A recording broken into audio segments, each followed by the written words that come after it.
You're feisty tonight. You are feisty. I'm feisty? You are feisty. Yeah, I guess so. You're feisty too because you've been fighting with your computer and its Windows updates. Oh, man. I'll tell you. It is, it's something else, dude. This has been like about an hour of just trying to figure this out. Maybe not an hour, like 45 minutes, but it sucks. Doing battle because Windows updated your settings and it was ignoring the settings that you already had in place.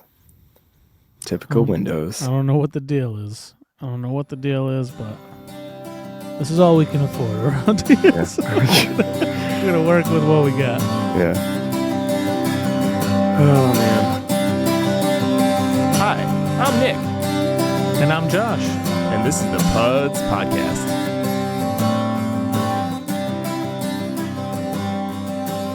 What's up? What's up, buddy? Nothing much, dude. Getting ready to go. Been back and forth from New Hampshire a bunch lately. Just been going back and forth. It's gonna be only a matter of time until you're more forth than you're back, I think. I hope so. Maybe one day.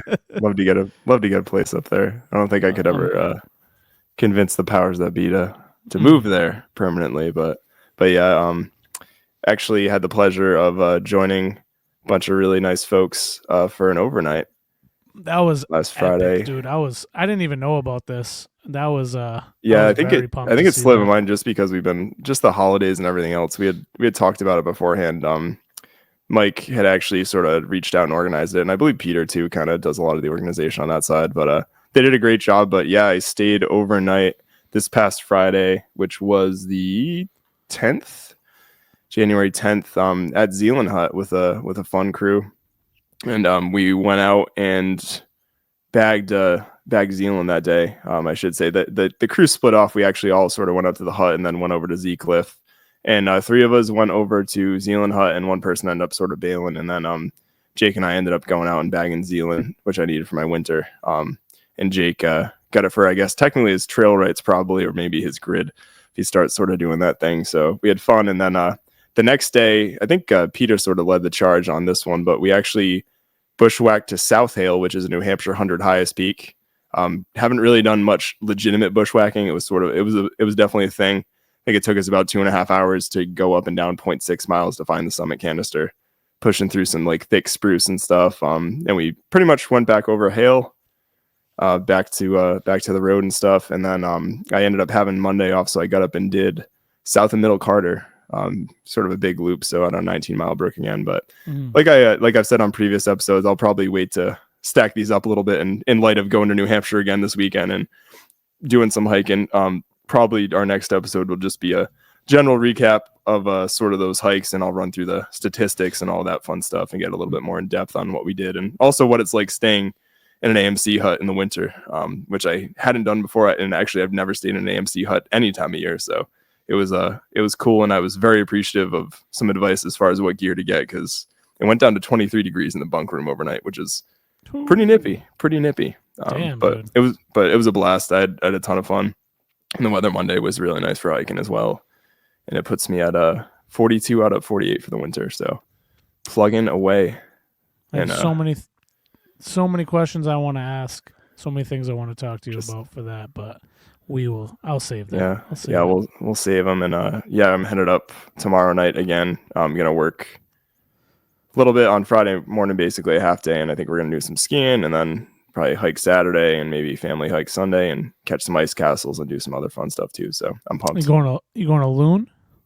Yeah, we'll probably ski at Loon. We're staying in Lincoln. At the same place we stayed for the Rescue Me 5K. So it's kind of nice too to go to a place we already know like where it is and how to get in and everything. But yeah, man, I feel like I've been rambling a bit, but save your thoughts and questions. But I'll be breaking those down in depth, elevation gain, and all that fun stuff in a future episode, I think, because we got a great guest coming out tonight, and I don't want to take up all the time. Yeah.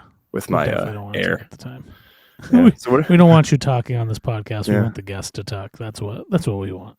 So what have you been up to, dude, other than buying a nice new vehicle? No, that's what I've been up to, dude. Yeah, that's what I've been up to. Cool. And you only got to see a little sliver of the inside. I mean, I know what they look like, but yeah, They all. You know what? Beautiful It's car. funny. They all look exactly the same, except just bigger and smaller. Yeah. So what'd you get again? I got For the so listeners. I got a 2025 Mazda CX-90. Traded in the HRV, and yeah, that was time, dude. I need that third row, so I got this Mazda was like it was the best bang for your buck. It seemed like so. That's the biggest SUV really they make too, right? Yeah, I it's think, the biggest one. Yeah, it's not huge, dude. It's like perfect. It's like sporty and sleek, but it has that third Sexy. row. It's sexy. It's so sexy, but it's not a minivan, so that's why I liked it so much because I get everything I need out of it. The extra space, I get the sporty drive, I get it's like leather seats and all that stuff. Beautiful. It's a piece of art. Excellent. Well, congrats, dude. I hope it takes you many places and you have many pleasant travels with it. That's its job. It Yeah. better take me many places. Without if it many doesn't, issues. I want my money. Like I said, and I was talking to you separately. Like I loved my my Mazda 3 all-wheel drive turbo until it got destroyed and conquered.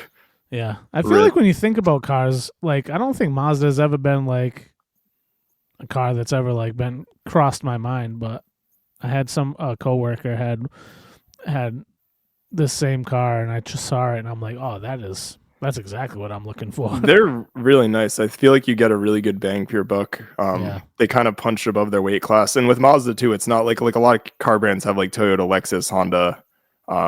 What's Honda's higher brand? I'm trying to think. Acura. Honda, Acura, but yeah, it's not like.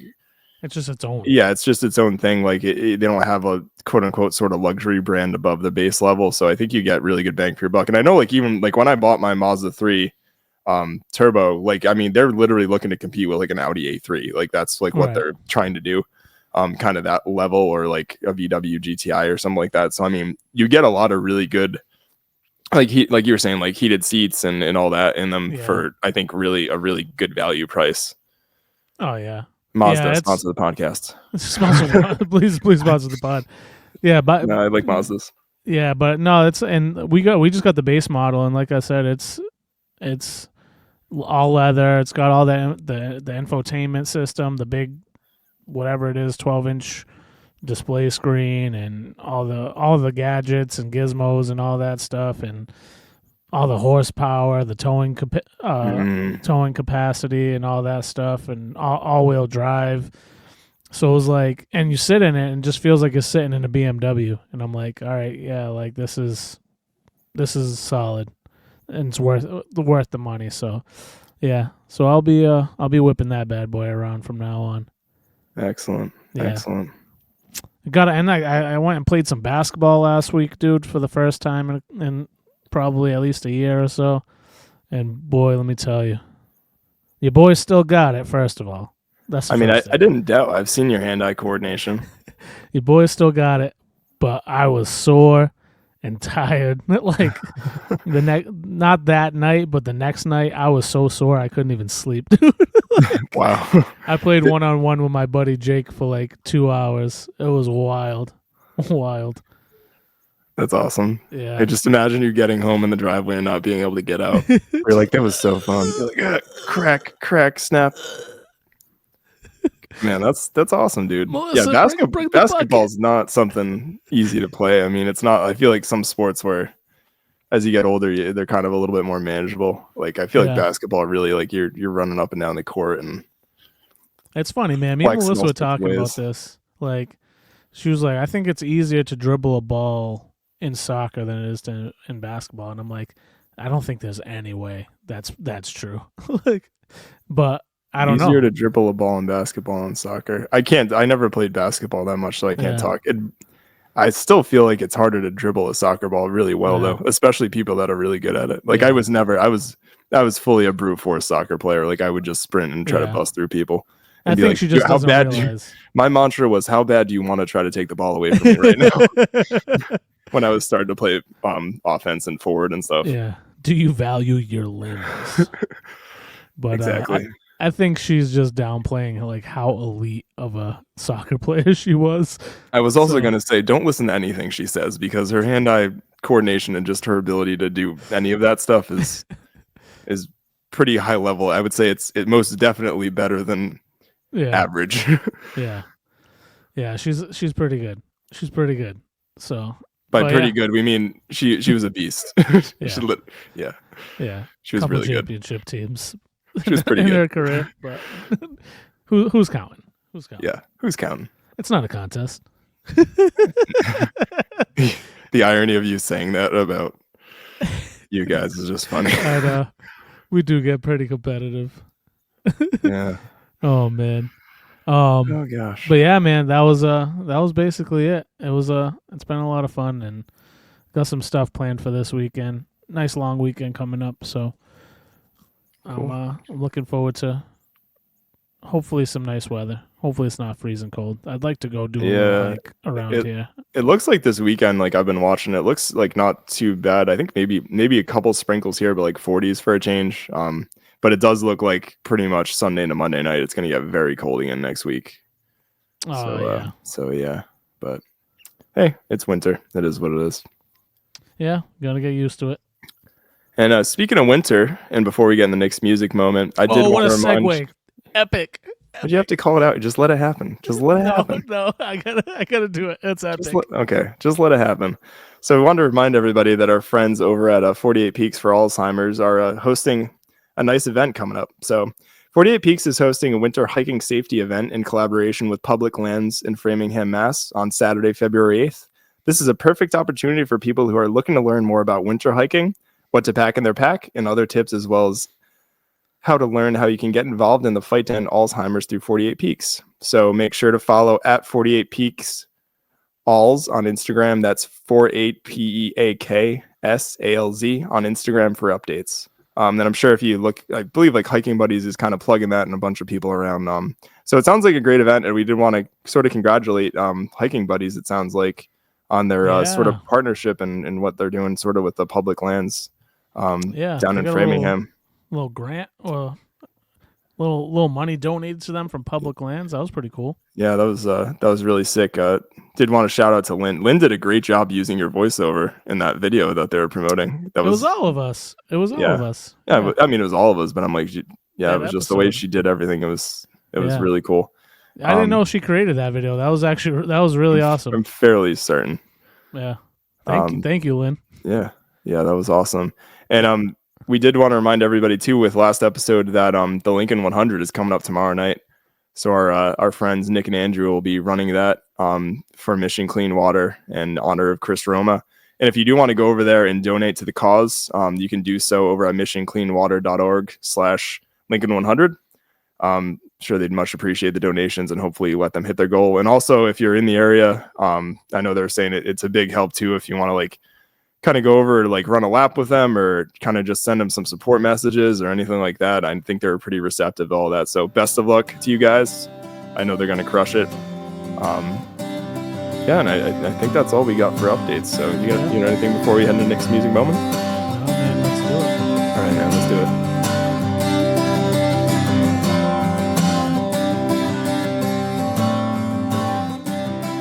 Nick's music moment is brought to you by Impact Botanicals. Are you ready to harness the power of plants and revolutionize your body care routine? Well, look no further than Impact Botanicals. We're thrilled to recommend their Working Hands Balm and Recovery Aid for all your skin and muscle care needs. If you're dealing with dry, cracked, or callous skin, the Working Hands Balm is going to be your new best friend. Use the healing power of comfrey and calendula. It quickly restores your skin to its best condition and is ideal for those of us who are tough on our equipment.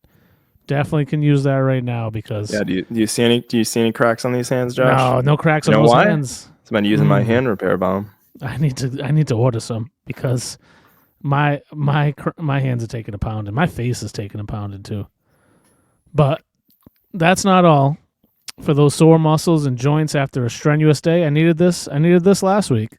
Recovery Aid is here to help. The complex formula is packed with anti-inflammatory herbs that repair damaged tissue and expedite your recovery. Best of all, it's CBD-free and most effective when used regularly. Impact Botanical products are not just good for you, they're good for the planet too. All their products are organic and produced with solar power And with every purchase, they remove a pound of plastic from nature and convert it into energy. So if you're ready to transform your body care routine, check out Impact Botanicals today at myimpactbotanicals.com and use promo code PUDS, that's PUDS, for 20% off your order. That's myimpactbotanicals.com and promo code PUDS, PUDS, for 20% off your order. All right, so for tonight's Nick's Music Moment, I'm throwing it back to, I believe, when I was a freshman in college. I have a vivid memory of buying this album and Only by the Night by Kings of Leon. So good times back in 2008. Nice. Way long ago, going freshman at Rhode Island College. I thought it was going to be Gautier. No, not Gautier. I think that was a little bit later. But the album I chose is 100 Million Suns by Snow Patrol. It came out in 2008. So this album, in my opinion, is their best album, I think, by far. I'm really, really biased to this album. Obviously, I think Snow Patrol, like people know Chasing Cars and Run and some of these other more anthemic sort of ballads, and sort of probably really well known for their two former albums. This is the first album that I bought by them and actually listened to extensively. And it's the fifth studio album by the Northern Irish Scottish alternative rock band, was the official moniker. So I guess there's a mix of some Northern Irish and Scottish guys in there. And I've actually seen them live a few times, and they're really good. They're definitely good in a live setting. So most of the songs that were ended up being on this album were actually songs written during the Eyes Open tour. So I guess at one point the band had written around 300 songs, or at least rough ideas, and they kept narrowing it down. They eventually got to a number of about 30 and sort of whittled it away from there to actually create the track listing and all the songs for this album. And this album's a little unique in the way that it sort of diverged from the arena rock, if you want to call it. Generally, arena rock is sort of, you're thinking songs that sound good in an arena, like really these really big booming sort of ballads and anthemic sort of songs. So they kind of diverged away from it. They wanted to write an album with some songs that are more a little bit fast and loose, not quite as developed. I think the end product was really fantastic. Some of my favorite songs off this album, even though I would argue that every song is pretty good off this album, they all flow into each other really well. But if there's a rocket timey to it, Take Back the City was a pretty big single, I believe the first off this. Engines, and then probably my favorite song off this is a song called The Lightning Strike. That's, I think, like maybe 17, 20 minutes long, like that. It's basically a song sort of with three different parts. I kick back to like when we do quote unquote listening nights with my dad and stuff, with my buddy Nate and Gerard and stuff, and a lot of times we'd be ending the night with this song. It's just a really good tune. It's different, and it's a shame. I don't think they actually ever played the full thing live. They played sections of it when they'd actually tour live, but it's a fantastic song. And I'm kind of gushing over this album. It's nostalgic for me too. So there's always that. Like, it reminds me of surfing and driving to the beach and kind of being new in college and like making new friends and all these new experiences. So it's an album that I've kind of come back to. And for some reason, it reminds me of Christmas all the time, which is kind of how I've gotten on a kick listening to it again. But I think that's because I bought it probably around December timeframe, December, January. So yeah, it just purely reminds me of like surfing in the winter and driving to like Point Judith and Narragansett and stuff. And nice, just all good memories. So I'm sure that's some of it. But yeah, 100 Million Suns by Snow Patrol. Check it out. Awesome. Do we have any Josh's jazzy music moment tonight? No, let's go. All right. Let's get into our esteemed guest we have tonight. There's definitely some steam. He's a great guy. Yeah, yes, there is. There's probably some steam. If it's cold out, there's definitely some steam. Let's go.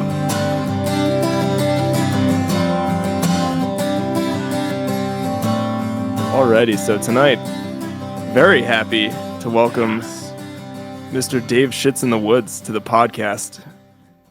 I think a resident slasher podcast star, bushwhacker, creator of the newly appointed New Hampshire Inappropriate 69 list as well. So nice. We have a lot to talk about. Before Yeah, we do, could you know go who else either shits way. in the woods? Me. I also shit in the woods. I just don't take my good spots, man. That's all I ask. What's up, Dave? What's going on? Thank you guys for having me on. I appreciate this. No problem, man. This is great. Yeah, It's good to talk to you. I got to talk to you in person for the first time at the Reckless event. Good stuff, man. It was a pleasure to meet you. It was such chaos too. It's so hard to socialize when there's so many people. But yeah, it was good. Yeah, agreed. Nice to have you on. Yeah, I think the first time I met Dave in person, I think was that Alzheimer's hike. I think that Lynn had organized. You were on that team, and it was funny because I just heard you on Slasher, and I keep joking with Slasher that I'm poaching some of their guests, but I don't think they care. We played together in person, so we know each other outside of the podcast. I didn't sign a no compete. Yeah, that's true. That's true. You got to be careful if they come to you with that. Let me know because that's not cool. We'll see how this goes. Free agent. We're giving a test run, but yeah, we did the Galehead hike together where you hysterically put a bunch of rocks in Mike's backpack, which was still one of the funnier things I've seen anybody do to someone else on trail, which was fantastic. Which is why I don't get invited back very often. But yeah, I mean, and then we had a nice hike around sort of the fall up to Crescent and Randolph and stuff, and ended up doing a short little bushwhack to, I believe it was North Randolph. So that was a super funny day. I think it's the hardest I've laughed on the trail probably since in a while before then. That was a lot of fun. Yeah, that was a lot of stupid jokes. Just a lot of I don't even know what we're doing. Random voices and watching Ladybug and Lamar get attacked by the ladybugs. Was just the ladybug guy classic. Himself. trying to mate or something. I don't know what was going on. I don't know what was going on. When people see King Ravine, sometimes they just can't handle it with a view like that. They just get into ladybugs. I don't know. So awesome. So Dave, do you want to sort of maybe introduce yourself a little bit and sort of your hiking background, how you sort of got into doing what you're doing and whatnot? Yeah, I can give it a shot. I mean, disclaimer, I'm not an expert at anything.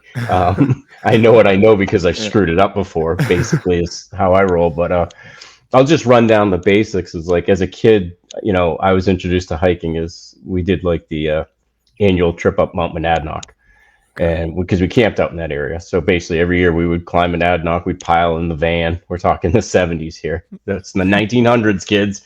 And we'd pile in my dad's van. Pretty much. No dysentery. No one got eaten. No Donner family. Everything was good. We got Pizza Hut. That was nice. The old back school when Pizza that was Hut. Fine dining. Oh, the bread cups and the salad bar. Gold all day.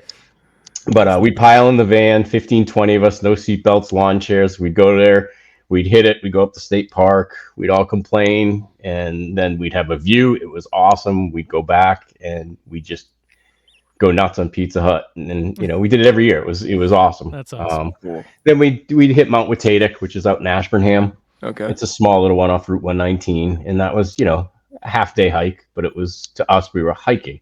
Yeah. To me, that was the mountains. There was, Washington was like Everest at that point. It just didn't exist, so far away. And I wound up doing a hike in 2009. So basically from, the late 80s and on, graduated college, put on an extra 100 pounds, drank, smoked, nothing, did the family thing and just kind of, like a tractor pull, just hit that rut. And then got back into getting athletic, being more active. I started hiking. I met at a wedding, a woman my wife worked with, her husband, that they had got married. He was into hiking. We started talking a lot about it. And he's like, no one ever wants to go. I'm like, yeah, let's go. So in 2009, we hit Cardigan. Okay. And we went up that way and hit Fire Screw, went all over the place. And I was like, we just started hiking together. They got divorced, so I got him in the divorce, and we just wound up hiking a ton together. And I just started hitting the 48s after that. I think that's logically what happens to most people. Yeah. And him and I did a good chunk of that, finished that up in 2016.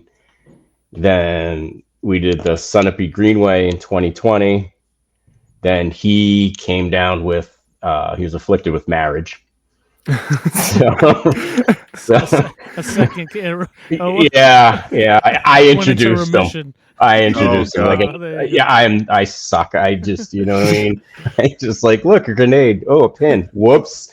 So I basically blew up that, hiking friendship. We still get together. I just saw them the other day. He's Cool. obviously a great friend. She's a great friend. They're very happy. It's awesome. It worked That's out. awesome. We just don't get to hike as much. I actually was honored to be their, I guess what we call it, Justice of the Peace or whatever for the day. Oh, They got awesome. married on Willard with the view up. sick. Yeah, it was. That's It was a great day. So anyhow, after the 48, I just got a taste for backpacking. Did the Sunapee, then really liked it. So did the long trail in 2021. Then got back to the winters, got into that, finished those in 2022, and then I was like, now what? So just started chipping away at the 52, and then realizing I had done a whole bunch of the New Hampshire Highest 100. So I went back and forth between those, realizing how much bushwhacking was all involved with the Highest 100, which was pretty intimidating.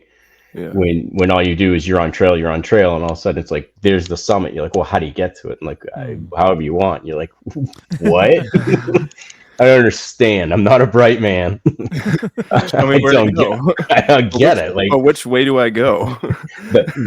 I learned the blue lines of rivers and water, so you don't go up those. And it was a learning curve to figure out how to bushwhack, to do it safely, to do it smartly, and to do it right, and to, sometimes not super safely and definitely not right. And you learn a ton.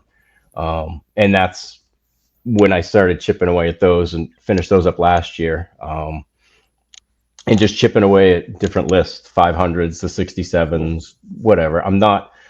If I don't do them, I don't get them done, I'm okay with that. But it's an awesome guide. When you're looking like, what should I do today? You bring it up and there's so many options. The 500 highest, you're like, well, there's a few choices. Yeah, only seriously. So out of that 100 highest list, and we haven't really had anybody, I believe, like when we had Stomp and Mike on, Stomp sort of just briefly mentioned the 500 highest, but or highest 100 or 500 highest 100 or whatever. New Hampshire Highest 100. There's a New Highest England 100, and there's okay. a New Hampshire. Okay. So the main difference is the New England is obviously Maine, Vermont, New Hampshire, and so on. Most of those are trailed. There are definitely some bushwhacks. Okay. The New Hampshire Highest 100, obviously specific to New Hampshire. And of those, you have the 48, then you have the 52. Of the remaining 52, I think over 30, close to 35 of them are pure bushwhacks. Oh, so wow. better than 50% of them, I think, are pure bushwhacks. Oh, wow. That's sick. Yep. It's funny. We're coming to you in late, and I believe Mike kind of actually reached out to you and texted. He was showing you our Strava route to South Hale and was saying, that's kind of just what's happening. But I hadn't bushwhacked much, and I got to say, and I believe you referred to a couple things of how you feel about canisters and finding them. But it was super, super nice to find that canister at the top of South Hale. I am such a canister whore. It is just it's adult geocaching. There's nothing more exciting than to be like, and you find the stupid thing. But, especially after we were pushing through some spruce and everything, and it was pretty wild. We're all sort of looking at, and we had someone with us too, James, that was definitely a more experienced bushwhacker compared to the rest of us. But it was different, man. It was kind of cool. I definitely enjoyed it a little bit. And kind of you were sort of leading into like preparing for that and how different it was from doing trail hikes. But how did you like sort of, I guess, get your feet wet with some of those bushwhacks and kind of getting comfy with reading maps and the approaches and things like that? Research online and then trial and error. I mean, and there's only, there's so much you can do and you're always learning. For example, today I was just out, I have a new compass. I screwed around with the compass and I tried to do straight bearing. So I basically took a reading off my phone, said I want to go that way. I set the bearing and I killed it. I walked right up to the base of the mountain. I was like, awesome. And then I looked at my phone and I was like, shit, wrong mountain. I was like, you got to be kidding me. Yeah. So that trial and error. It's nice to have the information, but you got to slow down and think about what you're doing. And the first one I think I did was the peak above the Nubble, which is near Twin Mountain area. Okay. You take that fire road, you can park by the Seven Dwarfs. You go in that way, like you're going to the Twins. Okay. And you bounce off. There's a fire road, and you take it and it ends. It's well traveled now that there's an actual herd path. But I had my father's Garmin which I think I mentioned before, and it's just like this yellow thing that had a triangle. I didn't even know what the hell I was looking at. And like looking at it, like, oh yeah, look at that. It's a triangle. That's us. No idea what the hell we are, but it's going that way. Like, okay, well, that's a cliff. I don't know what that means on this, So we just wound up following the herd path and wound up popping out on the top of the great view. And I'm like, this is kind of cool. So then just chipped away at it. We tried, is it Vos over by Mount Carrigan? Okay. It's like, okay, this is a little bit more intense. Read everybody's report where they went in, thought I went in where they went in, didn't, but realized I hit the ridge. They call it like the finger ridge or whatever. It's like if you picture your finger, it's the rounded part. You walk the top of it. Okay. So I wound up hitting that. We sailed right up to the slide, the rock, the scree. It went across it, found the summit, came back down. It realized that I kind of didn't do what everybody did, but it worked better for me. And started to add that to be like, okay, well, what did I do that time that makes sense for next time? And then other times you go out and you do something, you're like, let's go this way. And you're like, whoa, cliff, mud, whatever. And you're like, nope, what did I do this time that I don't want to do next time? Is that kind of the big takeaway from bushwhacking is like, there's not one right answer. There's many right answers, but there's probably a few wrong ones too. 100%. Yeah, that's a great way to say it too, because as an example, it's Mount, what's Route 112? Kankamankas. Okay. There's Mount Kankamankas, which is off that. I went out, brand new GPS, trying to figure out how to read it, read where to go in, went in slightly different, extremely steep, very piney. Went to a big high point, had to drop way down a col, climb way back up, got in, got out, beat up a little bit, was tired. Stomp goes and does the same thing, does it from a different approach, says it's not too bad, does it faster. Liz Fay takes all the information from both, reads other ones, sails right up and goes right down. So, you gotta be shitting me. Like, what do you mean? And it's all relative. You hit it the right way. It's a matter of feet sometimes between getting stuck on a ledge and avoiding everything. And just having a great, Yep. That exchange that you kind of just discussed, is that something that's happening often? Like, are people that are going and doing these bushwhacks, are they sharing that information? Like, hey, this is the way I went up. Maybe try something different. Like, you know what I mean? Some do and some don't. I'm trying to think of an example of like something where people, when you know it, and it's kind of like you don't share it, but. A lot of people post their routes, but they don't always fit. Like, I don't know how to explain it. A lot of people will put the GPS track up. Okay. So sometimes if you see like 10 or 15 GPS tracks in a row, you're like, duh, that's the way to go. And just as some, so this like literally before we went last weekend, I actually tried to load. I found a GPX track for South Hale, and I had issues loading it with my Garmin, and I'll just have to futz around with it. It's a pretty old InReach that I got from my friend's mom a while back. But like, where do people? Is there like a public? Is it like within Gaia or a Garmin or any? Is there like a sort of database where you can actually look up these tracks, or do you have to like actually like know somebody and you can follow them or something like that? Like how does that work? You can, I think the website's Peak Bagger, New Hampshire, Peak Bagger NH. Okay. And I think Peak Bagger is throughout the country. It might be throughout the world. I'm not sure. Okay. I think Cal Topo is another one. But Peak Bagger often will have the actual mountain, and then underneath it'll show who hiked it, and then it'll show on the side like GPS. So if there's a GPS track, you click on the date, and it'll bring up their GPS track. Okay. Cool. And sometimes that's great because I think it was. I can't remember the name of the mountains. I'm horrible with this, so bear with me. You remember every detail, but I don't remember the name of the stupid thing. But you're up by one of the mountains. Mount Mountainous in Mount Mountainy. Yeah, Jefferson's at the Southern Presidential. It's across the street, and basically you go up, and I'm like, I read all these maps. You're gonna go in this way. You go in. You go to the right. You go to the right. I was in 10 feet, and I picked up a climber's trail. And I'm like, well, we're going left. Yeah. So I shot left, followed up over the ridge, had an easier time getting to the two summits, and then came down the way I originally did, realizing that would have sucked to go up. So sometimes the GPS tracks are like somebody does it, then somebody sees that they did it, so they went that way. Then a third person's like, well, two people did it, it must be the right way to go. But it's not like there is the New Hampshire 100 to 500 highest. people do share information on Facebook, but it's Facebook information. It's more pictures, and you don't really get a lot of like GPS tracks. You do get good information where to park. Okay. But you kind of got to dig for the GPS tracks if you want them. I usually use them just as a reference, a starting point. Okay. And then a general, like, okay, most people seem to go that way. But I don't like to download them because you start to panic when you're not on somebody's track. And I don't like that feeling. Because if you're going to do that, go on a trail. You know the feeling when you step off a trail and you're like, oh, yeah, shit. and you're like, yeah, are we on the road? Wait a minute. You know, where am I? Yeah. When you're kind of beholden to that track, I would get that feeling like, oh, we're 20 feet off. It's like 20 feet. It's 10 miles either way out here. You know, Yeah, if there's a ledge in front of me, I'm going around it. So let me ask something, because I'm not super familiar with bushwhacking. Now, are you bushwhacking because there is no trail, or is it just something where there can be a trail, but we're just doing this just to see if we could do it faster? That's a good question. Almost always there is no trail. Okay. Talking about South Hale, when I did South Hale, we went up and hit Zealand. So from the summit of Zealand, we went behind the Zealand sign. Okay. Followed that spine down into the coal. I'm sure you guys hit the big open woods with the big, huge trees. Yes. And then you kind of climb, and then as you start going up, the big trees go away, and you get those pines.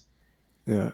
Yeah. Yeah, and it's funny too that you mentioned that, because when Jake and I were coming back from Zealand, I think it's kind of before that section where you sort of hit the little step ladder thing, but there's like an open area woods, and you can kind of peer left, and you could see South Hale and Hale in front. I could see the ledges, which I knew I had ledges because I had read like a report from Section Hiker or something a while back. But I'm like, oh, it is down there. So it was funny to hear that. Like, again, to your point of like, it's kind of the choose your own adventure of like, you guys chose to hit that ridge where we went to the coal more between South Hale and Hale, or at least sort of that height of land that starts before the summit cone of Hale.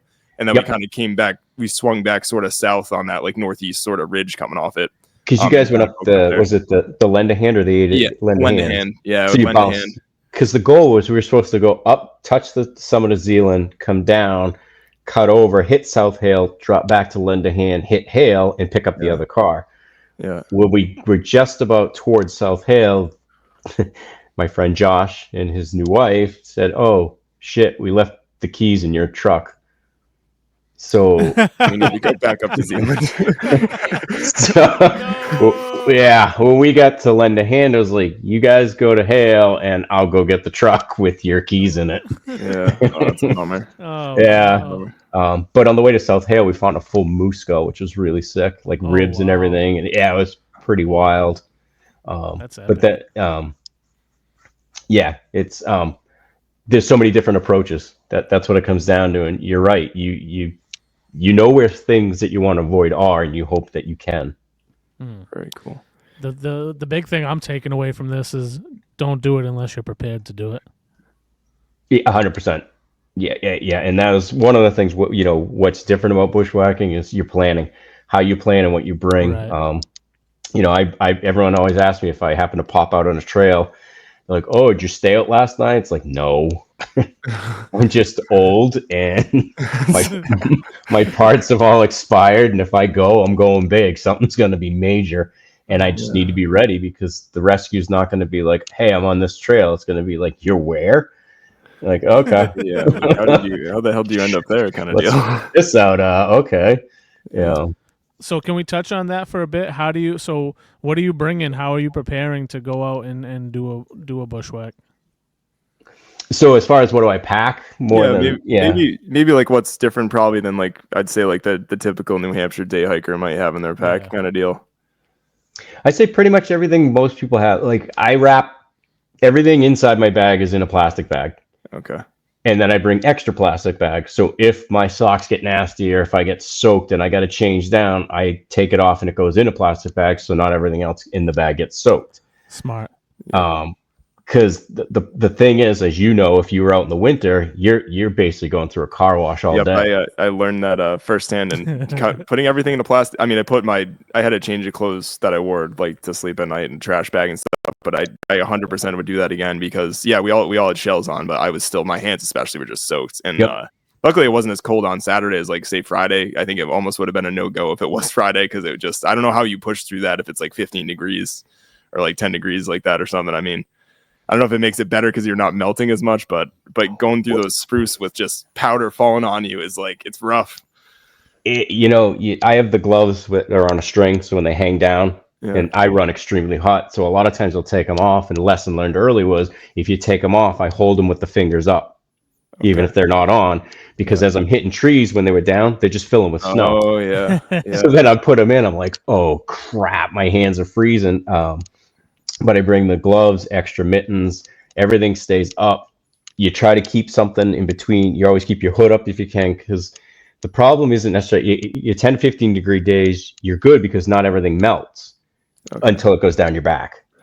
And then you get that snow that gets stuck between your pack and it melts down, and you can feel your body temperature drop. So you just got to be ready to change gear. You got to be ready to stay out for a night or two. Fire starter, but most of the time, as you saw, what are you going to burn out there in the winter? So you birch bark, you bring the lint. I like to get lint, dryer lint, and wrap it up with a whole bunch of pine pitch. Okay. So I'll find a tree in the backyard, scrape it, wrap it up as best I can. It burns a little slower, so at least I can get it lit and try to get small stuff around it if I have to. Cool. Probably not a ton different than winter regular hiking, but more of it. Okay. Warm liquids, giant thermos of tea, that kind of stuff. Sleep pads. Yep. Warm quilt. So out of some of those bushwhacks, like, do you have like a favorite or most memorable, or kind of, I'll keep it down to the 100 highest. I know you sort of recently finished that. Yeah, I mean, well, I could go on for days at some of them. I could tell you the ones I hate quicker than I tell you the ones I like. That's for sure. You could say those. Yeah, too, whichever one. We're keeping it open ended. But I'm curious, as someone that doesn't know, I got the list up over here, so I was kind of poking through some. But yeah, like what are? So we'll start. What's like some of the worst ones that you had? To me, the biggest beatings I've taken was Mount Savage. That thing just beat the shit out of me. And it was like, whereabouts is that? Savage is. Let me see if I can find it. It's by Teapot, Go Back Mountain, South Spruce. I'm killing time while I try to find it. We're stretching. That's it. And we're finding. We're going through the alphabet. We're sorting. I forgot what we're looking for because I have ADD. And there it is. Still processing. Savage. It's in New Hampshire. Macho Man Randy Savage. It's a pretty Savage. It's a pretty high peak. Yeah. It is by Augustus Hemingway Memorial Forest, Tinkerville Peak. It's North Stratford, Brunswick, kind of out that way. Okay. It's up by Castle and Gore. Okay. Sugarloaf and Groveton. Okay. Oh, so it's way out that way. Okay, gotcha. So it's remote, and it's steep, and the spruce are extremely thick. It's just well guarded. The moose basically came along and trampled on my trail, so I couldn't pick it back up. They like bedded down and like rolled in the snow, and I'm like, you got to be shitting me. I'm like, where'd my you can't get lost the winter. I'm like, you want to bet? And that was the same one too, that a lot of times I will track animal. Today I followed a herd of deer and it was perfect. They brought me right where I wanted to go. Moose are usually easier because they're bigger, so they're more my size, and where they fit, I fit. But I followed one, I think it might have been Savage coming down off that too, and I'm like, came to a ledge and it's like 50-foot drop and his footprints are gone. I'm like, did he jump? I'm like, what the hell? I'm like, how is he not there? That one was hell. The Scar up by Loon. Yeah.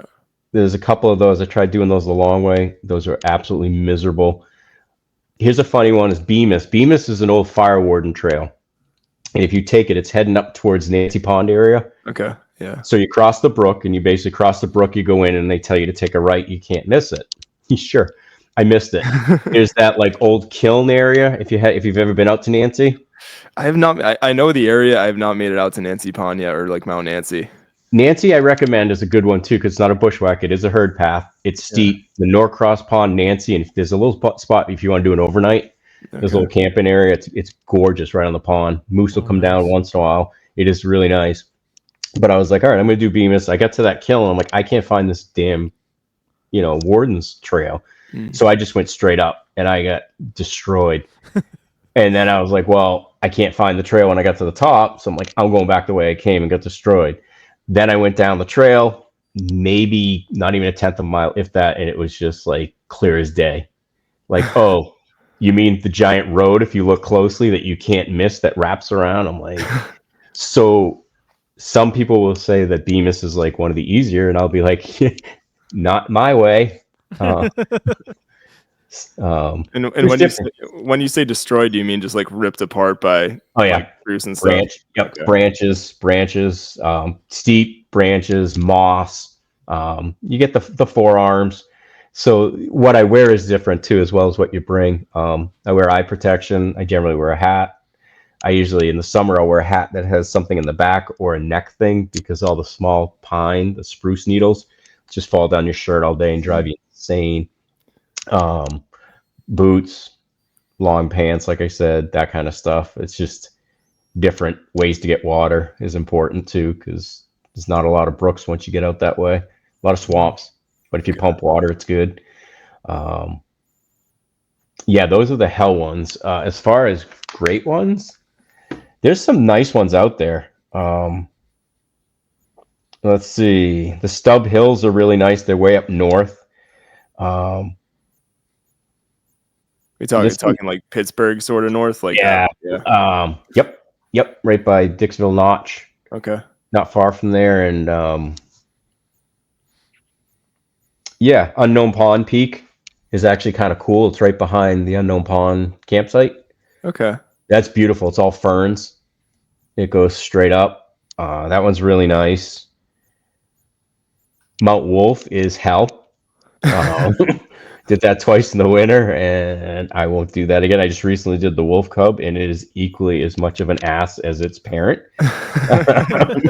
Passed down for generation. Oh yeah, it's like apparently inherited. Anderson was brutal. But like you've done Mount Martha. Yep, that's on there. That one's nice out that way. That one's trailed. Mount Deception's not too bad. That's across the street from Mount Martha up that way. Okay. I mean, it's you do sporadically get incredible views, like the Captain. Okay, not much to see, but we popped out on this rock, and it was like, holy crap. Cool. Yeah, I was gonna ask you how many of those did you find like sort of these surprise views where it's like a microburst hit or something like that? Like, is it pretty often where you're at least getting some sort of poke out on one of them, or like it's just in the woods? As a percentage, it's less often. Okay. I don't know if I could put a number on it, but I mean, it sometimes you'll walk along and it's just like these incredible views of the presidentials or something, or this amazing look at a lake or something.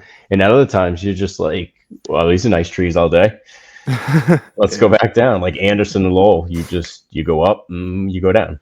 You get a little peekaboo here or there, but some of them, you see nothing. It's like the summit of Zealand. It's like, wow, there's a sign and we're done. It's surprising to me that like Lowell doesn't have anything because of all those slides like off the front of it. So I actually did when I did Kerrigan earlier this winter. I actually took pictures of the view guide for a change and like on my phone, so I actually could look across and be like, oh, that's what Kerrigan Notch is and stuff like that. But Lowell was like, man, I'm like, it's got some gnarly looking scars down that on the kind of the front of it and whatnot. It is. That's the chute. That's where like Stomp and Chog and those guys. Yeah, and Stomp's past life. So not right in the head. I mean, it's just insane. Yeah. But I came up that ridge. You do get to the top of Lowell, and you do have a lookout towards Kerrigan and out that way, if I remember right. But that is such a sheer drop. It's that line of like, how far into the scrub do you go to try to get a view before you're on top of that drop? Okay. That's just sheer cliff. And I remember getting up there. It was a hot day. I don't like to do these in the summer. It's usually pretty muddy and it's buggy and it's hot and it's a lot. But I don't remember much of a view. I remember a little peekaboo and that was it. Turned around and went back down. Now, if you go past Lowell, there's a pond on the other side. If you get through the scrub and drop down, they say you do get a good view from the pond. Okay. I was tapped out for the day. Yeah. I was like, got my goal, and I turned around because I had trouble in Anderson a while back where I got stuck on the ledge for a good hour and a half. And that's when I swore off bushwhacking. Yikes. Like, And what do you then mean by stuck on I ledge? went back. Like, you literally just... I basically came upon a ledge, and it was like I was able to find a little, if you can picture a ledge, you're looking at it's flat. Mm. And then there's a side, almost like an escalator, that goes at a back angle in between the ledge. So you can climb up it, and you're on top of the ledge and keep going. So that's what I did. When I came back down, I couldn't find where that went in at all. So basically, I was stuck on this ledge. There's no way to get down. And I just basically, like a cat walking back and forth, trying to figure out how to get down. And I just started to panic. And it was like, okay, it's got to be a way. I know I came up here. How do I get down? So I did, I sat myself down, took the pack off, closed my eyes for 10 minutes, said, let it go. It's not a big deal. You can stay the night. Yeah. Caught my breath, got up, went, tried it again. Had a meltdown, was like, I can't do this because it's all cliff to the left, it's all cliff to the right, and it's a ledge in front of you. You have no choice. You got to figure it out. So I just calmed myself down. I said, all right, stupid. If you came up and hit this ledge, which way did you go? And I said, well, I went left. I said, well, then you must have come in from the right. And I slowly backtracked what I did, and then I found it. Got down. That's awesome to hear that sort of thought process and stuff, because I feel like too, in that ability to calm yourself down in a situation like that, because like you were saying earlier, like you're in the middle of more wilderness area, it's not well trodden, like people aren't going to be able to guide you out and be like, hey, take a right down here, and then you'll find the escalator behind the ledge to kind of do that. Yep. Like they ate all the popcorn I left behind too. All the animals picked it up. So like, oh man, how am I gonna get back now? Oh, my string, my big yarn. Oh man. So it was definitely a moment, and it was one of those like humbling, like, the hell am I doing? But then it's like, okay, what are you gonna do? Yeah. Okay, you're screwed. Yeah. What's the worst scenario? You're gonna stay the night. Okay, stay the night. Do you have the stuff? Yep. All right. Well, take a breath, have a good snack, relax. It'll be a great story later. And, well, exactly. It worked out. But then I hit some trails for a long time after that because I got a little rattled. Yeah. It definitely was a moment of like, okay, why do you do this? Interesting. What was the answer to that question? It's different. It's something that's different. It's not typical. And I don't do it because it's not typical. I like that because it challenges me beyond a trail. I'm one of those people, you give me a trail and tell me to stay on it, and I get nervous about getting off it. Whereas with the bushwhack, I'm in complete control. I decide which way I want to go. I figure out how I want to get there and how I want to get back. There's so many things I love about it. It's like, anybody bitching about post holes. If you see anybody in the woods, usually you scare the shit out of each other. You're like, what are you doing out here? Like if one of you's carrying a tarp and a shovel, it's like, I didn't even see you. Do not kill me. Please don't kill me. Just keep moving. Like, it's all good. Your secret's safe with me. And like I said, the reason I went back is because I got worried about getting stuck, which is fine. But I realized you're not lost. You're never lost when you bushwhack until you're lost. Then you're absolutely screwed.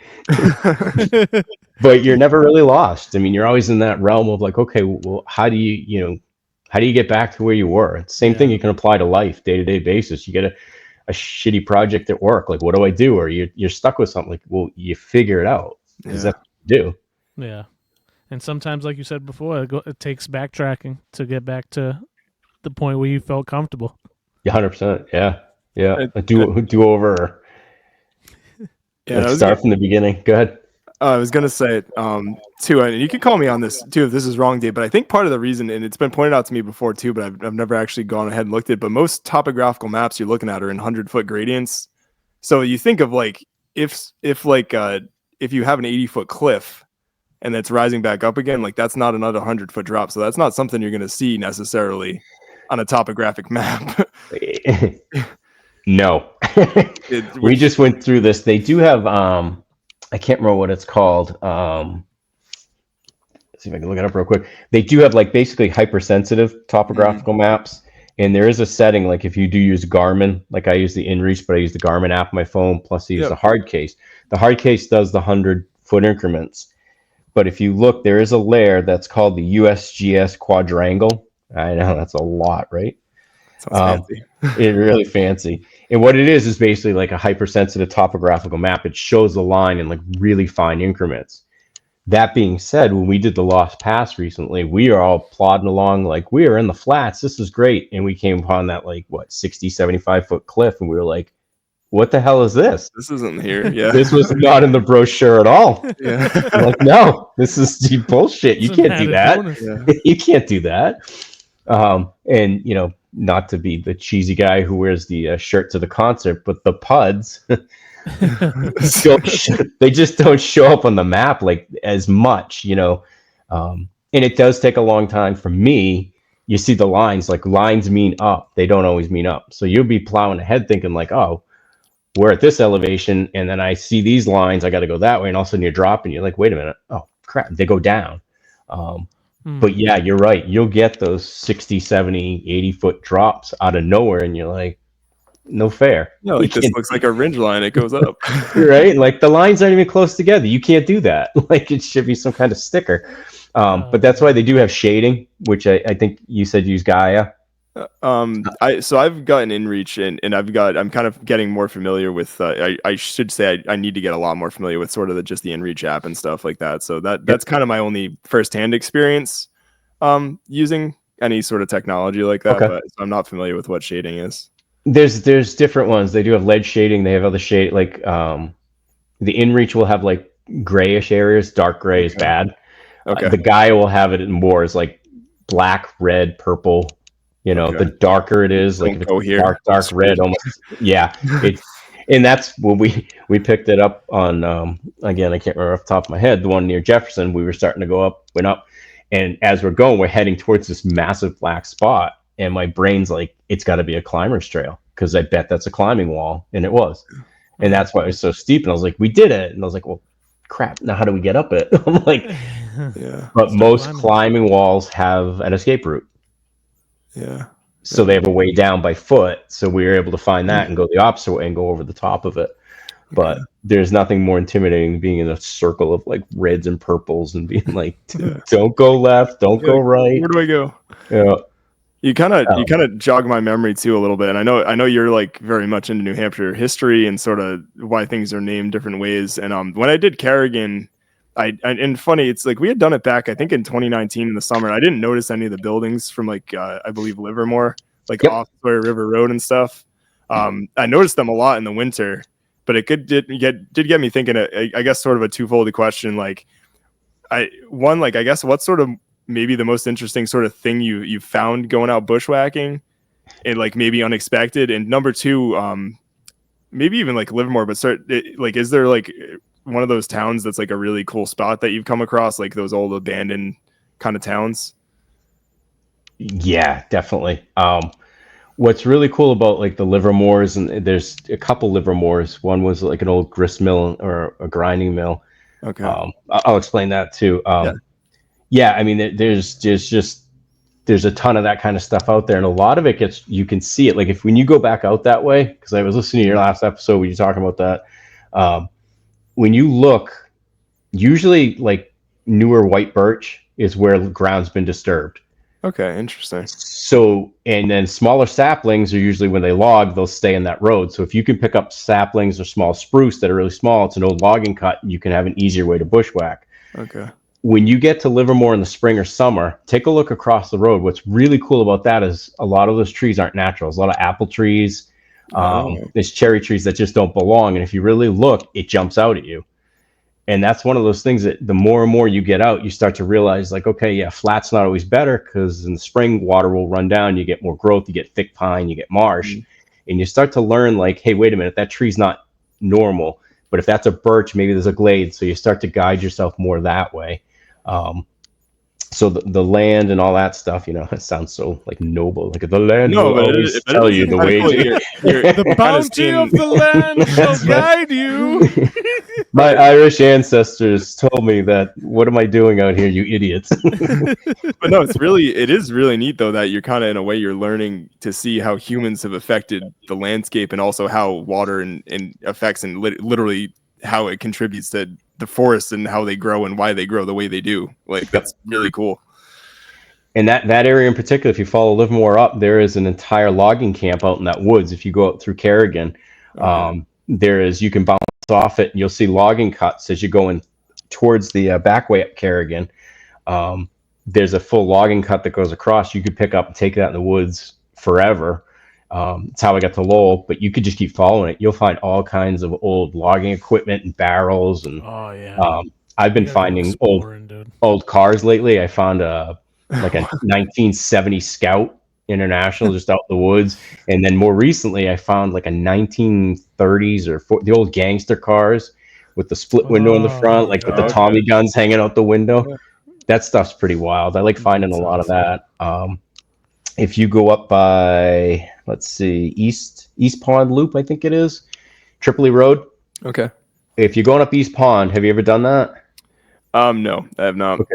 East Pond is a great loop. It's a good family hike. It's no mountain. It's just literally a loop. When you're going up, it comes up to a split.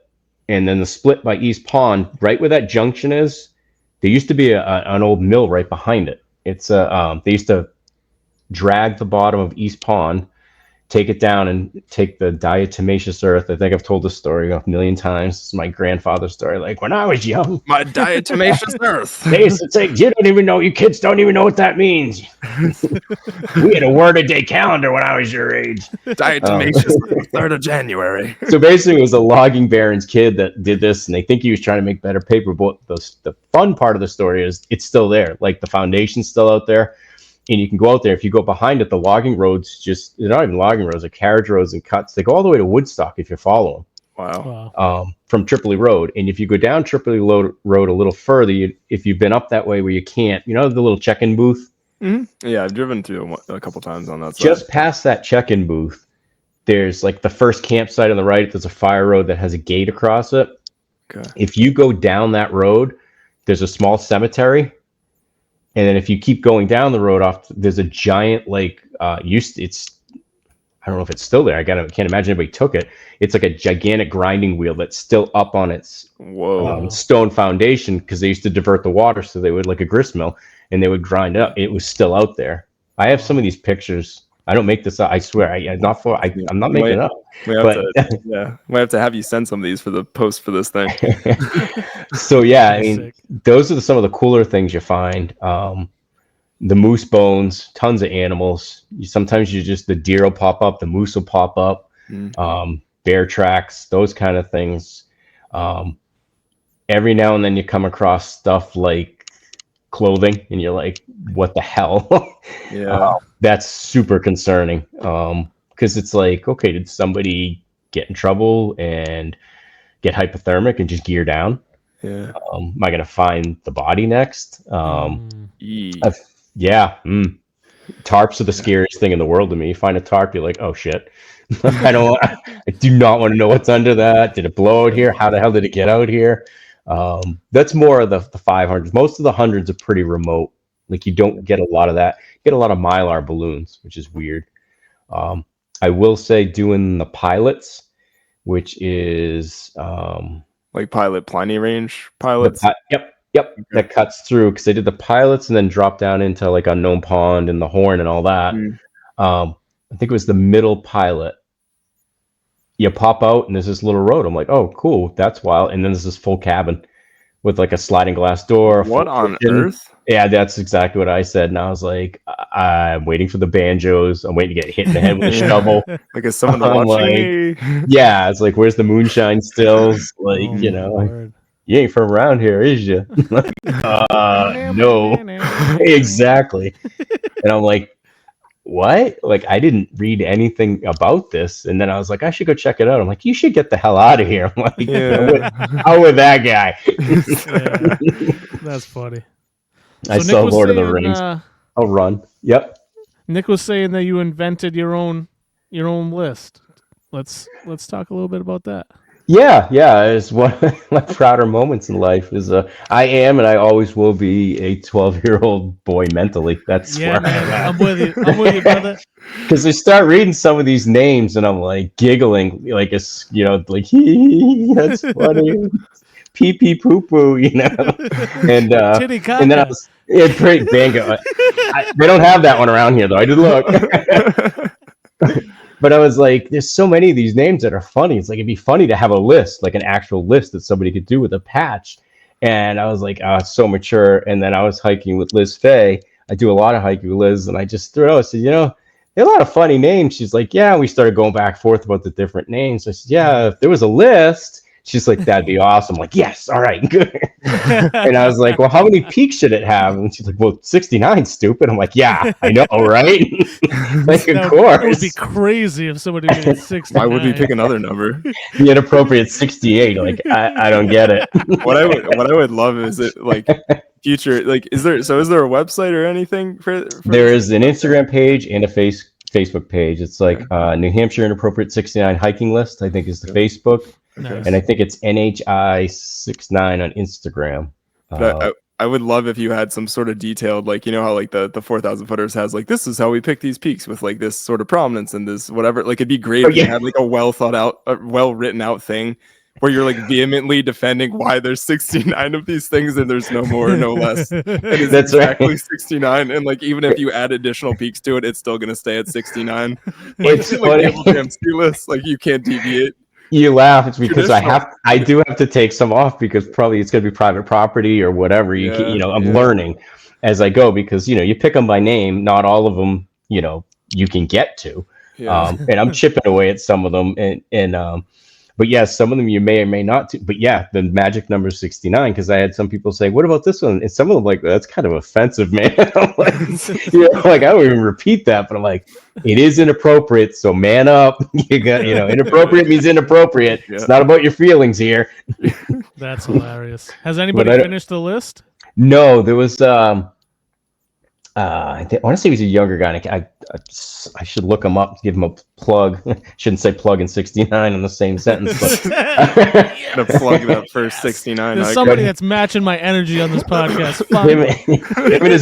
Him and his buddy were doing the 69, I heard, and he was asking me about a couple of approaches, and I was telling him that, and I just told him, the biggest thing with the 69, and we'll go over the fun it's part. All about positioning. But the serious part of the 69 is it is a legitimate hiking list. There are pretty extreme bushwhacks on this thing that, aren't for everyone. They are for everyone. So I don't want to make it sound like you can't do this. You absolutely can. But I want people to be aware that there are some very challenging bushwhacks on this list. Research. And you have you done all of these? Do at your own risk. I have not. Okay. I do not. Like I said, the running joke, I do not want to be the one that finishes first. Yeah. Thank you. Good night. Thank you. Try the meal. Because you did mention I with land restrictions and things like that, like you might have to do it. So, but I was curious like how many you had done, or if it's just kind of like mostly going through the map and looking at the names. I have done. I gotta find it because they're kind of grouped by. Where are you in your 69, Dave? Yeah, I'm almost there. At my age, I'm not that flexible, so it takes me longer. Okay, I'm such an old man. I already lost my damn phone. I'm sitting there anyhow. I'll try to find the exact number I've done. Yeah, that's all. I think your cat took it. Yeah, I know. Yeah. Trying to act smooth while you're trying to find the phone. What's your cat's name? That was Angel. We had 3 cats. One passed. They all named them after strippers. It was Tess, Angel, and Baby. I'm like, whenever they'd walk in the room, like, ladies and gentlemen, now walking in the room, it's Angel. Give it up for Angel. We'll throw ones at them. It was a good time. Bubbles. That's right. How many 69s do I have? Because it's actually, I use this app called Wilder List. Wilder List allows you to map out routes. It allows you to, it's preloaded with a whole bunch of lists. So it has the 48, has the 52, it has it by season, has the 100, the 67, and so on. I'm going to download this right now because you told me about this before and I still haven't gotten it yet. It's a pretty cool app. And like you can map a route. When you go back to it, it'll show you what route you mapped. So in the 69, it tells me I am 43% done with my 69 list. And I've hiked 30 of the 69. I still have to get up north to hit some dicks. The Dixville Mountain. No, there's not dicks in the 69, Yeah. is there? Oh, yeah. Yeah. I mean, it gets worse, buddy. Hang on, because there's a whole group of cocks right in the middle. There's the Hitchcocks and the Hancocks. It's kind of like the Hatfields and the McCoys. The Hatfields and the McCoys of the cock world. They just, they don't I don't want any part of the 69 if it's all dicks and cocks. Well, you might want to go to Blue Job Mountain then. Because hiking is the old bulge and the cannonballs. Now, for a good time, you're gonna want to hook up with Three Sisters. Yes. Yeah. You're making Nick blush. Nick doesn't do good with the party talk. Yes. You can get, and you got this Mount Finish, there's Mount Tug, there's the good old there's the Shatney Mountains. There's the old White Faces. Now this one, there's Young Mountain, which I don't know how appropriate that is, but people are going to do what they're going to do. Yeah, you get the idea. Not gonna lie, I was thinking immediately when you announced that list, but I've talked about it on the podcast too. But you've got Nipple Top out and the Adirondacks, that would have been perfect. And you got Dick's Mountain, you have Dick's out there. There's also Spread Eagle Mountain. Whoa! Out there in the Adirondacks. Yeah, is that near those? If Dick's near gets Spread Eagle, you're gonna have little baby mountains everywhere. They're not necessarily that far apart. But just far enough. I know how it works. Yeah, just far enough. Oh, that's good. There is no Just the Tip Mountain yet. I haven't seen that one. But yeah, you get the idea. The list is out there, and some of them are, some are technically a stretch, but you get like Bald Knob was a stretch, but it is in Cockermouth Forest. There we go. Yes. Which is beautiful woods, beautiful wood out that way. This is my favorite list. This is my favorite list of all time. We're gonna get you out there. You're gonna get the shirt. You're gonna be the first one. I finished first. But we do have a patch design and everything. So if people do finish it, I will get them printed, but not until I know that it's got some legs. Yeah. So it's just good. How long's it been out there? Less than a year, just about a year, I'd say. Okay, cool. Because I remember last February I hit the bulkhead and posted about it, and I got the response of crickets, which it's a tough sell. You look at the audience, it's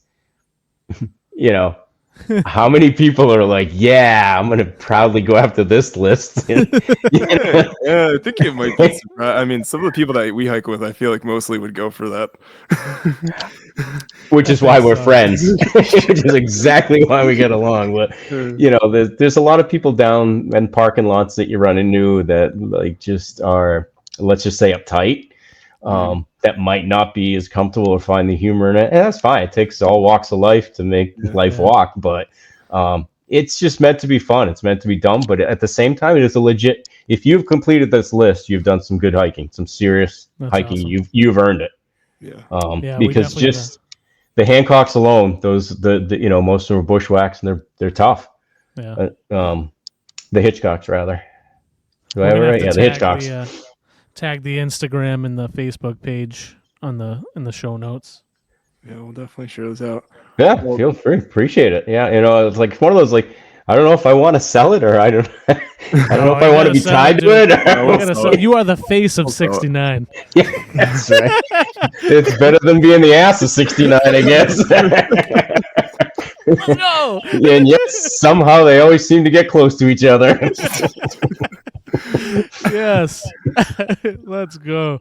Oh man, do you have anything else that you want to plug besides 69? Do you anything else? Wow. Anything else that you said anything about? Or anyone? I didn't catch anything. No. I mean I have no place to go but up from here. What else could I possibly come up with next? Oh man.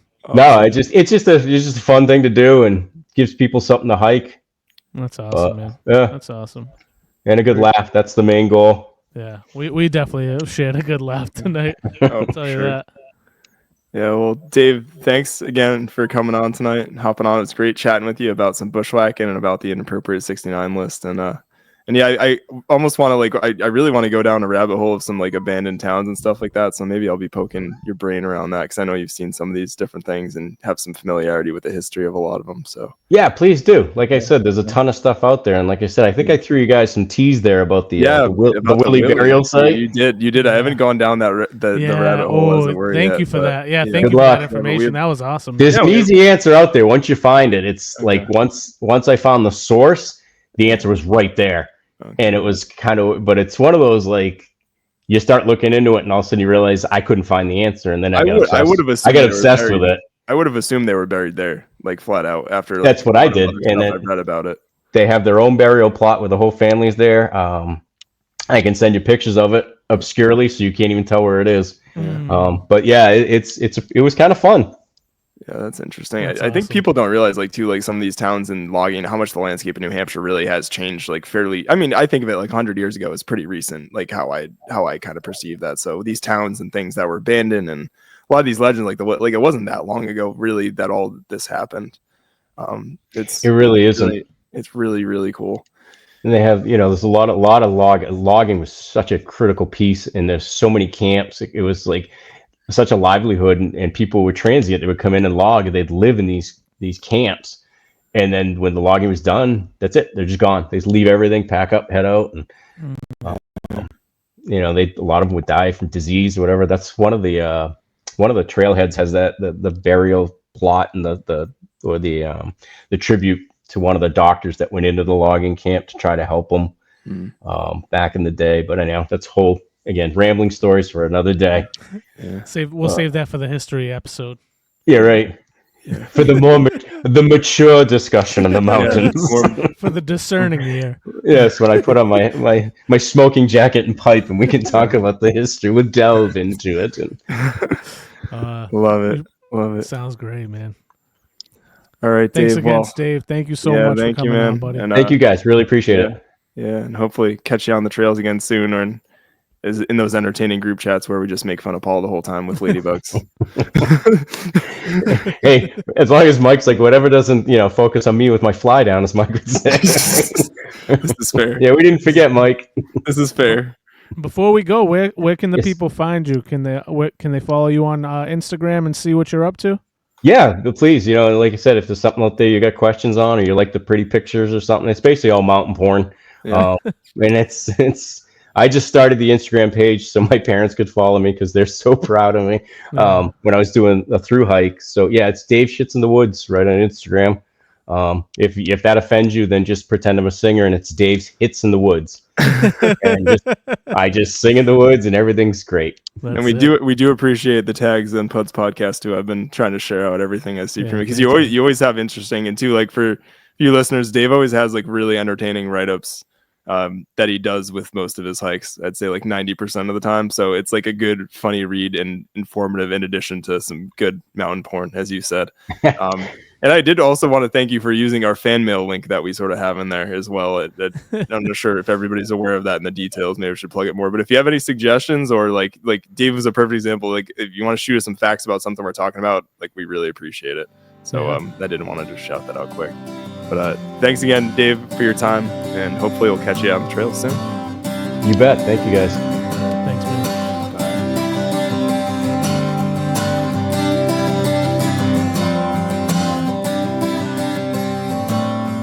All right, buddy. You've been watching anything good? I really have. I've been slacking on my Descent content. I feel like I've just been watching the Minty Comedic Arcs video, and we're on like the last part of the Karen Reed series that we've been watching, so I haven't checked out much new. You'd have to be home to watch TV, dude. You can't just. That's also a valid point. That's also a valid point. You can't just. We don't talk about podcasts too much, but I've really been cranking through different podcasts. I mean, listen to our friends over at Slasher, and then I listen to the 3 Questions by Andy Richter. Usually I have enough that I really can't get backed up between that and Conan O'Brien, or Tosh.0. I got something or Tosh Show to listen to. But man, I've been hunting down some new podcasts. I actually started listening more to David Spade and Dana Carvey had a podcast So I'm kind of listening to that a little bit. Man. By had, I mean have a podcast, but yeah, I've been podcasting it up and listening to a bunch of different music and stuff. Where do you find the time? Where do you find the time? 3.5 hour drives to Pinkham Notch to bag the Carters. Yeah, that'll do it. That'll At do like it. 4 a.m. Yeah. Well, meanwhile, season 3 of Dr. Stone came out, so I've been back on my anime fix, watching this anime that I was really hesitant about at first because I'm like, it looks weird. I don't know if I'm gonna be into that concept, and I've loved this show. If you want a quick synopsis, it's basically What's it about? There's the entire civilization gets turned to stone by this mystical blast, whatever it is. And then there's this kid who's like a genius scientist, is one of the first people that gets revived. And basically he is trying to rebuild civilization through science. And it's been like thousands and thousands of years. So he tries to rebuild just civilization through science and figures out how to depetrify all the people that were turned to stone. So it's basically him doing that, choosing who to depetrify, creating like modern civilization from the ground up.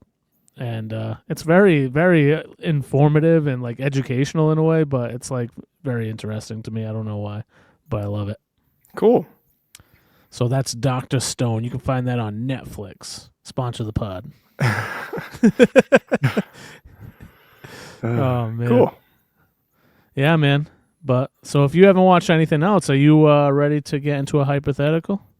Yeah, I'm breaking my brain, but yeah, I've really got nothing. Yeah. Oh well, music and podcasts are good too, but I'll have to do some homework for next week and try to get something good. Podcasts are good. This doesn't have to be only TV. I mean, I started watching Frozen again because Ryan's getting into Frozen. Movie? Yes. Yeah. No, Josh, the other Frozen. Yes, that one. Hey, oh. Yeah. Yeah, you made it through Jeremiah. Didn't get into that as much. I've never watched it, dude. I made it through my entire life this far without having to sit all the way through Frozen. So I've definitely seen bits and pieces. I've never watched the movie. So yeah, I'm sure I have a feeling it's going to reach Cars status very shortly in our household. Uh-oh. We already heard Let It Go like 4 times today. So. Oh, boy. Yeah. Oh, well. But yeah, we can get into our hypothetical on that note. Let's do it.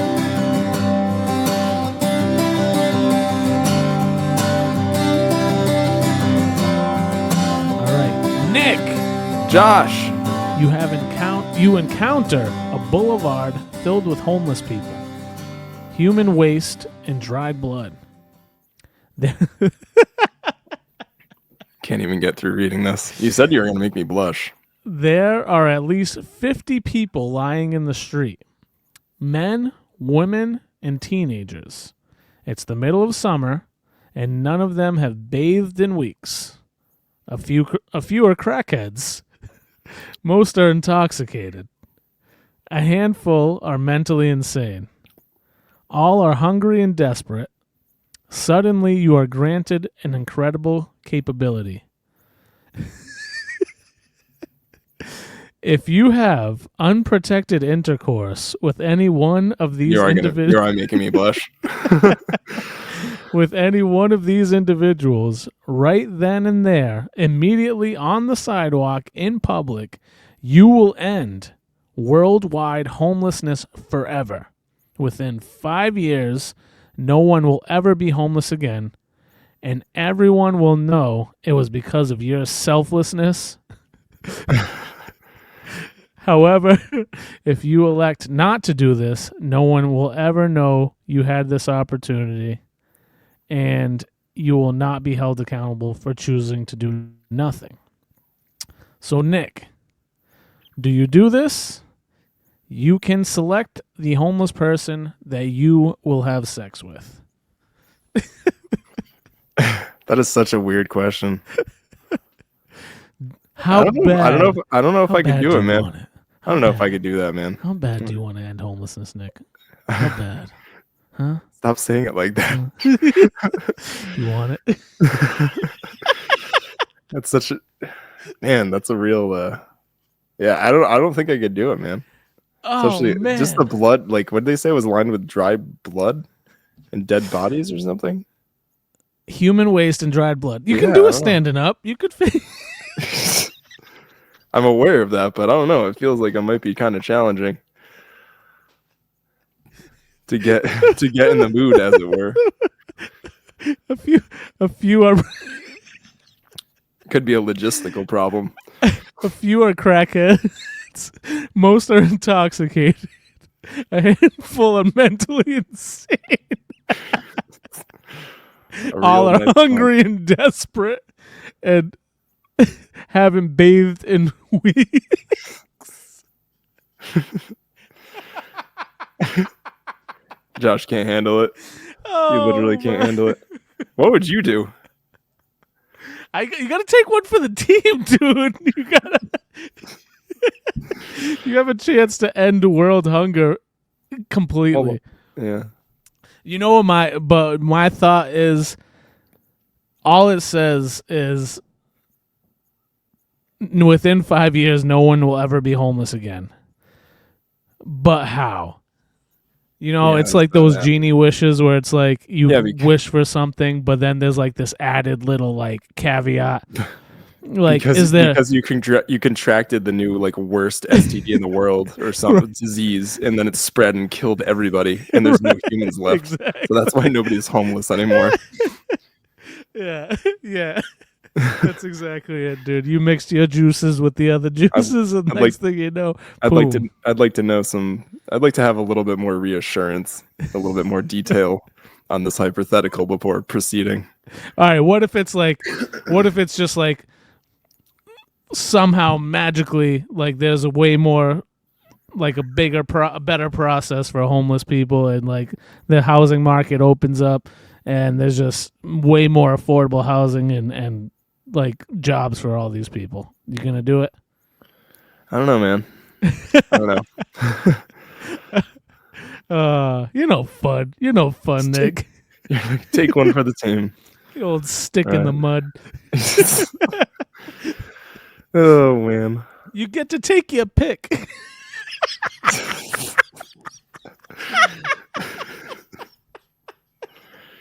I think you're just enjoying how uncomfortable you're making me right now. I told you I was gonna make you blush a little. You did. Oh man. I am. All right. I'm gonna let you off the hook. Okay. But I would definitely take one for the team and end homelessness. I want these people to not have to be in their own fecal matters. Yeah. All right. Well. All right. Anyways. Tough to. I need some more stickers, dude. I need more stickers. Okay. I can do that. We gotta order some more because I need to grace my little area of the world over here. Okay. Yeah, I can do that. We do still have some stickers available, and I guess I'll be ordering some more in light of that. But if you want to reach out to us on any of the social platforms, Instagram, Facebook, whatever, I just shipped two little pieces of mail out today with some fresh stickers in them. So let us know where you live, and we'll get them to you. Yeah. And don't forget, like, review, subscribe, share us with a friend. You can find us on social media at PUDS Podcast. You can find us and watch us on YouTube at PUDS_podcast. And until next time, bippity boppity, give me the zoppity. Bye. PUDS Podcast was produced and recorded in Black Cat Studios by the Pud Boys. Find us on Apple, Spotify, or wherever you get your podcasts. If you enjoyed, please consider leaving us a review and subscribing. Find us on social media, and we'll see you next time.